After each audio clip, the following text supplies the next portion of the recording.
internet, splet, kakor hočeš, sodobna problematika tega sveta. Iskreno, moje mnenje o internetu sploh ni negativno, ravno nasprotno, zdi se mi, da je internet nasploh eden izmed, če ne celo najbolj genialen izum, ki je prišel človeku na misel. Zagotovo ima internet, tako kot vsaka stvar na tem svetu, tudi ogromno slabih lastnosti. Ampak to ni napaka interneta, temveč nas, ljudi. Mi smo ga izumili, mi ga ustvarjamo in vse slabe posledice so del človeškega idiotizma. Glavna težava, ki je najbolj opazna pri mladih, so družbena omrežja. Imajo veliko pozitivnih lastnosti, prav toliko, če ne celo več, pa tudi slabih. Kot dobri lastnosti bi lahko štela, da lahko hitro pridemo do informacij, ki jih želimo vedeti o nekom ali nečem, in lahko se pogovarjamo z vrstniki, tudi če so iz oddaljenih krajev. Med slabe lastnosti pa bi lahko uvrstila to, da želimo biti stalno na tekočem z dogajanjem po svetu, kaj počnejo znane osebe in si s tem posledično zapravimo cel dan, ki bi ga z lahkoto lahko izkoristili z družino, šli ven s prijatelji, obiskali babico in dedka, naredili nekaj zase, telovadili ali pa odšli na sprehod. Takšen odnos do družbenih omrežij, da stalno visimo na telefonu, kot radi rečejo starši, kar nam sicer ni niti malo všeč, privede do zasvojenosti. O njej je zadnje čase veliko govora, kar je zelo spodbudno, a kljub temu se bolj malo prime nas, mladih. Internet ima nenormalen vpliv na našo samopodobo in duševno zdravje. Ko smo stalno izpostavljeni napravam z zasloni, lahko dobimo občutek negotovosti, strahu in slabe samopodobe. Eden izmed glavnih krivcev je po mojem mnenju to, da nas stalno bombardirajo s prikazi popolnih teles, tako pri puncah kot pri fantih. Prav to pa lahko zelo hitro pripelje do nizke samozavesti, ker se ne zavedamo, da za vsem tem stoji svet biznisa.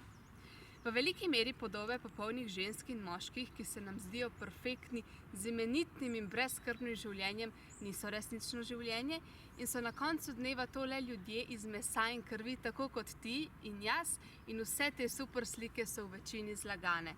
So grafično obdelane, zaigrane in pa ženske imajo na sebi tono ličil.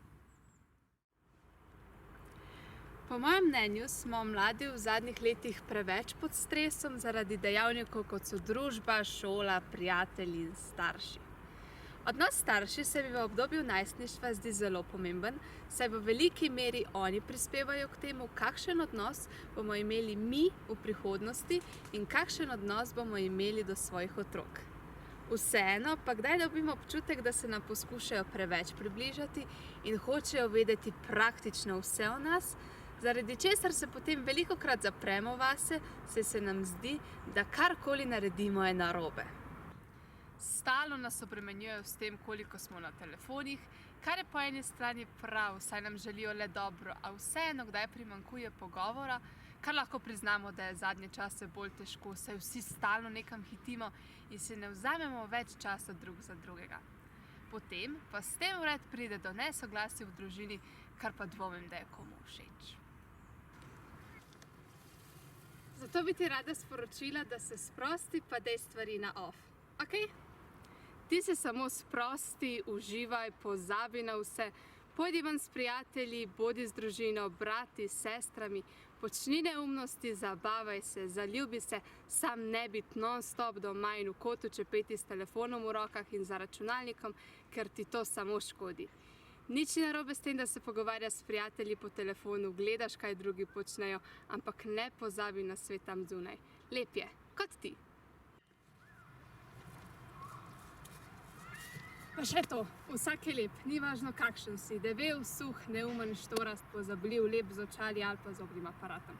Vsak je lep, vsak ima v sebi nekaj, kar ga dela posebnega in edinstvenega. Ne poslušaj drugih, misli svojo glavo in poslušaj svoje srce. Pa še to, če se pa slučajno soočaš z depresijo, slabo samopodobo, anoreksijo, se lahko vedno obrneš po pomoč. Lahko pokličeš ali pišeš na tom telefon ali pa se obrneš na katero organizacijo, kjer ti bodo z veseljem pomagali in prisluhnili. Vedi, da nisi sam in da se lahko vse reši, sam pozitivno glej pa bo vse kul.